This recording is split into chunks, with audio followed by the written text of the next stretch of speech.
Welcome back to Real Estate Mindset. Today's video is going to be absolutely bonkers. Now, the data is in, and today what we're going to do is listen to the Redfin CEO, Glenn Kelman, and he's going to go into how bad a shape the housing market is really in. And then after this video, and we'll listen to it in about 40-second increments, then I'm going to take you guys to the Redfin data center to show you what the data is actually saying. And it's been frustrating the last 7 weeks because Redfin has only updated their data center 2 times in the last 7 weeks. So in my opinion, there's a lot going on here. This is another indication that we can't put all of our eggs in one basket as far as a data provider. So we can't use just Redfin or Zillow or CoreLogic or Black Knight or Case-Shiller or anything. We have to use a combination of all those platforms and our own expertise when it comes to understanding trends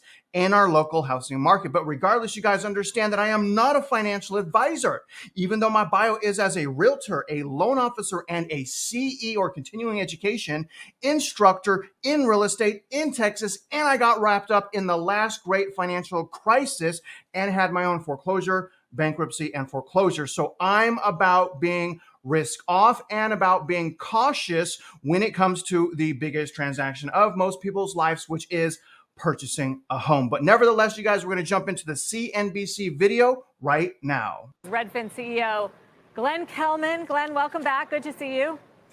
Good to be here. Thanks for having me. So we know these high mortgage rates are wreaking havoc on the housing market. They're a disaster. How big of a disaster is it right now? Well, it's been a slow building disaster, so I don't think it feels more apocalyptic now than it did 4 months ago. The housing market is just taking a beating because affordability is at a 4-decade low. And so at some point, we just need to catch a break from the Federal Reserve, and that doesn't seem likely to happen in 2023.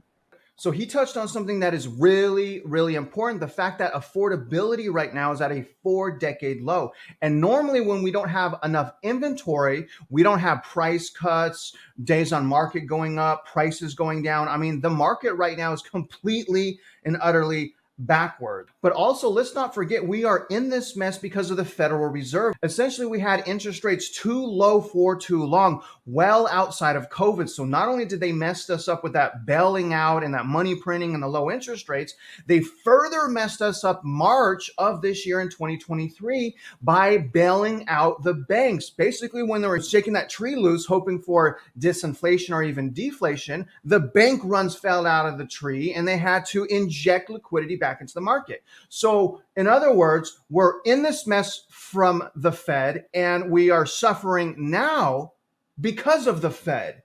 Consumers are completely getting wiped out right now. But let's go back into this video. Having the desired effect on prices, on rents, given it's also coming up against this backdrop of super low inventories? That is the problem. So it has certainly depressed employment in the real estate sector, but it hasn't hurt prices. Prices keep going up. Usually in a downturn like 2008, people don't want to sell, but they have to sell because foreclosure is imminent. In this case, we have had a soft landing. The rest of the economy is doing well. People are not in dire economic straits. And with a 3% mortgage, there's no way they're going to put that house on the market. I'll disagree. If someone loses their job and they need to cash in on whatever equity they have left in their house, they're going to sell their house because they can no longer make the payment. And that's what happened in 2009, 10, and 11. People stopped being able to afford their mortgage payment. And yes, those borrowers were at risk because of the horrible loans that were going on back then. But ultimately, the issue was people stopped making their mortgage payment. I see something like that happening right now. And honestly, he's saying how great everything is. But if we compare what GDP is right now and what unemployment is right now, it's comparable to where we were at in 2006. People need to understand that things don't really get bad until we are in recession, and usually when the yield curve reinverts. So right now, all of these headwinds and all of this economic pain is before a recession has even started. And I hope you guys understand how bad that actually is, because we haven't even been tested yet. We don't even have recession. We don't even have the unhinged unemployment. This is absolutely insane, you guys. Let's go back into the video. A downturn in sales volume, but an upturn in prices. And that means that the sales volume crimp is just going to last a long, long time. Yeah, we've had some in the realty business suggest that ongoing demographic trends, marriages, having kids, going to college, even dying, means that the industry will churn through some of these rate levels, which of course we coexisted with a couple decades ago. I wonder if you think that's too Goldilocks. No, I mean, if you look at the number of existing home sales in the United States, it goes between 4 and 6 million. During the pandemic, it actually went to a 6.5 million annualized rate, nearly 7, but it's never gone below 4 since we've been tracking it. And the population is about 10% larger than the last time we hit that low, which was in 2008. So we are now at the most basic level of Maslow's hierarchy, where shelter is a human need. The only people who are moving are the ones who absolutely have to. And there are people who are relocating because they're being called back to work, or they get a divorce, or there's a death in the family. So those are the only reasons that people are moving. I wouldn't call that a Goldilocks scenario. I would call that rock bottom. But that's where we are right now. And the only relief is that it can't go much lower. We haven't seen 3.7 million homes sold across the United States since we've been tracking the number. 4 is about as low as it can go. So I guess my question to Glenn would be is, how does he know it can't go lower than 4 million sales? Also interesting to note, the last time we had this lack of sales was in 2008. But do me a favor, comment below. Let me know if you think that this year, even next year, will there be less than 4 million sales in real estate? Now, he's also saying, where's the inventory going to come from? It's only going to be from divorce and death and things like that.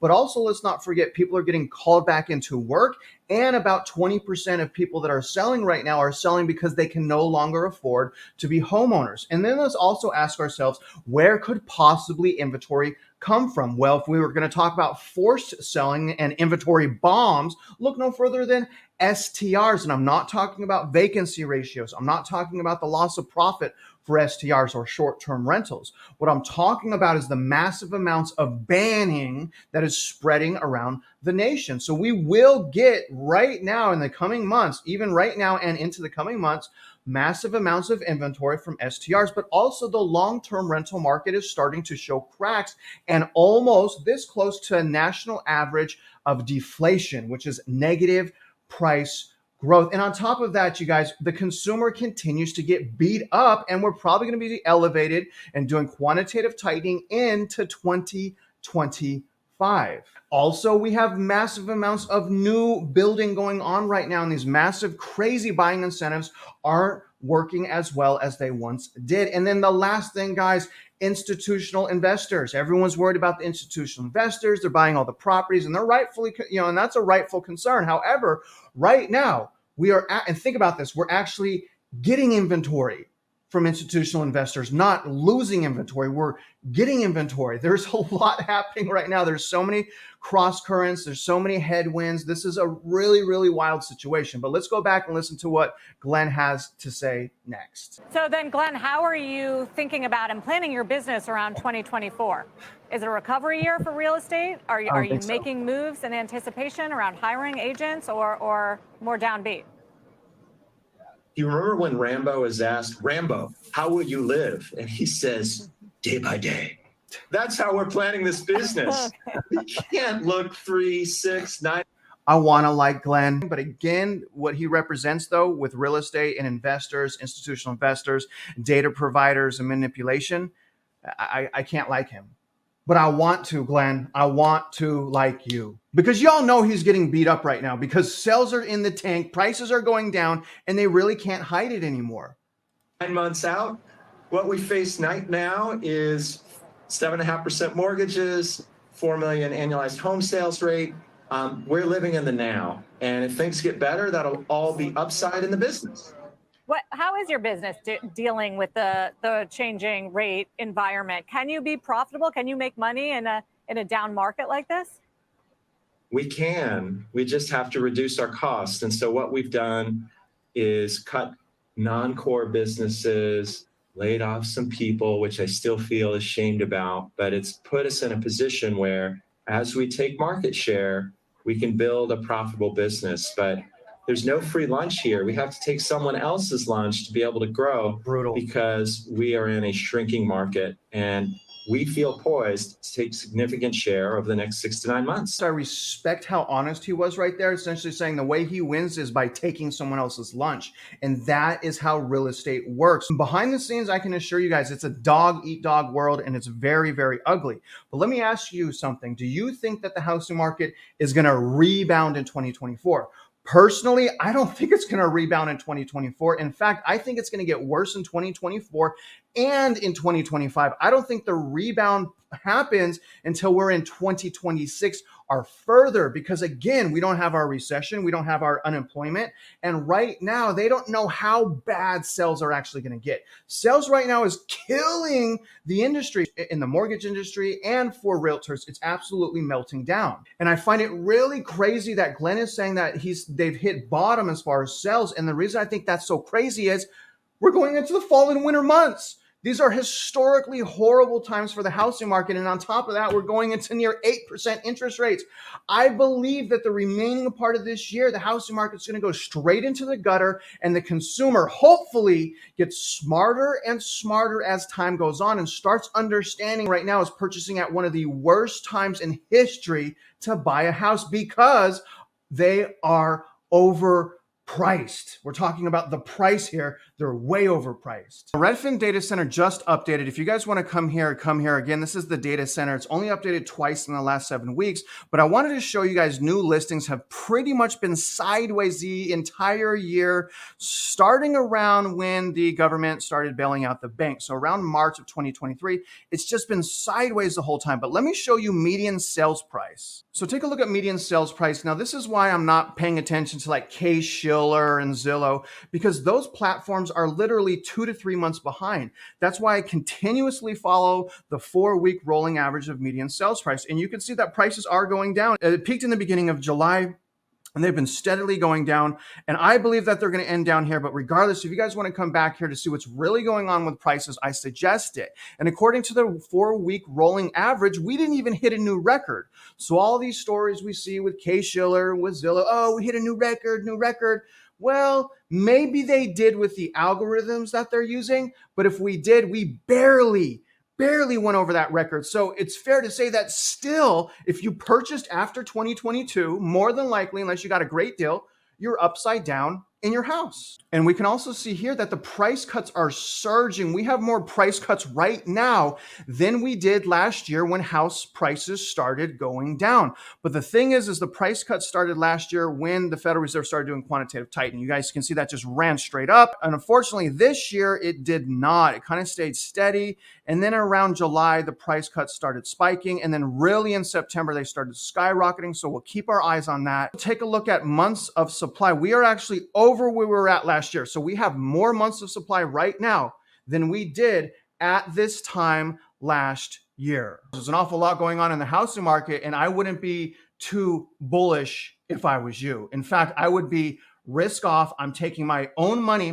that I would have to invest in property or a down payment, and I'm just putting it in T-bills, and I get $200-300 back a month. I've taken a little bit, put it in gold as well, which I don't know why I did that, but I just did it because I fear that we'll have a total collapse. But regardless, you guys, all of this is telling us it's okay to rent. It's okay to sit on the sidelines so long as we're evolving, so long as we're increasing our purchasing power. And it's going to be really important that we are evolving in such a way where we can, at best possible, right? The best possible, we can stay ahead of future economic uncertainties such as job loss and credit tightening. But either way, I really hope you guys found this video enjoyable. I hope you guys got some value, insights, and perspective. And if you're out there investing in real estate, you know I wish you luck, and I hope you win.